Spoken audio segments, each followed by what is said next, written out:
ચલો તો finally start કરીએ છીએ આપણો લેક્ચર નંબર 7. આપણે રેઝોનન્સમાં છેલ્લે ટ્યુનિંગમાં અટક્યા હતા. ટ્યુનિંગ ઓફ અ રેડિયો કઈ રીતના કામ કરે એ આપણે સમજવાનું હતું. રેઝોનન્સમાં આપણે એટલું સમજ્યા હતા એની ઘણી બધી કન્ડિશનમાંની મેઇન કન્ડિશન હતી કે XL is equal two XC થાય. ઇન્ડક્ટરનો ઇન્ડક્ટિવ રિએક્ટન્સ ને કેપેસિટરનો કેપેસિટિવ રિએક્ટન્સ સેમ થાય. એમાં બી આપણે એવું સમજ્યા હતા કે એની પાછળનું રીઝન શું હતું. મેં તમને ગ્રાફ દોરીને સમજાવ્યું હતું કે કયા રીઝનથી આપણે એવું કહી શકીએ કે XL is equal two XC થશે ત્યારે impedance that means net resistance minimum થાય, સર્કિટમાં કરંટ મેક્સિમમ થાય, એન્ડ કરંટ મેક્સિમમ થાય તો પાવર લોસ બી મેક્સિમમ થાય. અચ્છા, એમાં પાવર લોસનો મિનિંગ આજે આપણને અહીંયા ક્લેરિટી સાથે સમજાશે.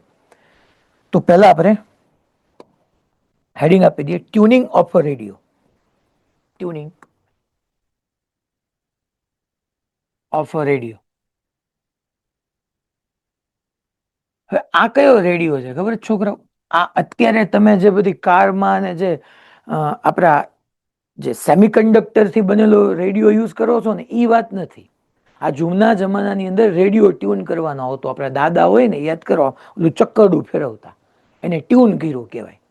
તો ત્યારના ટાઈમના આપણે રેડિયોનું ડિસ્કશન કરીએ છીએ અહીંયા. એટલે આપણે અત્યારે તો ડિજિટલની અંદર આપણે તો સેમિકન્ડક્ટરમાંથી બનાવેલા રેડિયો આવી ગયા. અત્યારની વાત નથી કરતો.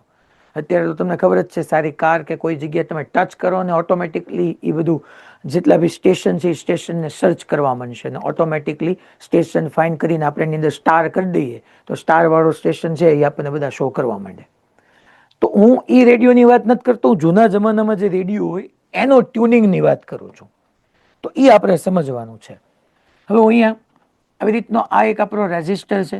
તમને કાલે મેં સમજાવ્યું હતું, તમે બધાએ કીધું હતું કે રેઝોનન્સ માટે એટલીસ્ટ યા તો સિરીઝ RLC સર્કિટ હોવું જોઈએ યા સિરીઝ LC સર્કિટ હોવું જોઈએ. RL કે RC હોય તો એમાં ટ્યુનિંગ એમાં રેઝોનન્સ ન થાય. એ આપણે સમજ્યા હતા. L અને C તો હોવું જ જોઈએ. તો આ રેઝિસ્ટર છે, આ ઇન્ડક્ટર છે, અને ધેન અહીંયા આપણે કેપેસિટર રાખી દઈએ છીએ. અને કેપેસિટર જે રાખીએ છીએ એની છોકરાઓ વેરિયેબલ કેપેસિટર છે કે જેનું કેપેસિટન્સ આપણે ચેન્જ કરી શકીએ. આ સપ્લાયની આવૃત્તિ અહીંથી આપણે ઓલ્ટરનેટિંગ સપ્લાય આપતા હોઈએ છીએ. હવે તમને ખબર છે કે રેઝોનન્સ થાય ત્યારે સપ્લાયની ફ્રીક્વન્સી અને નેચરલ ફ્રીક્વન્સી બંને સેમ થાય. અહીંયા આપણે આવી રીતના શું કરતા હોય કે એક મેં એન્ટેના રાખ્યું છે. અહીંયા આવી રીતના એક એન્ટેના હોય. આ એન્ટેના છે, એન્ટેના. હવે એન્ટેનાની જે કંઈ અલગ અલગ વેવલેન્થ વાળા રેડિયો વેવ્સ જે છે એ આપણી પાસે એટમોસ્ફિયરમાં હોય એની વેવલેન્થ ડિવાઈડ બાય 4 લેન્થનું આપણે એન્ટેના રાખવાનું છે.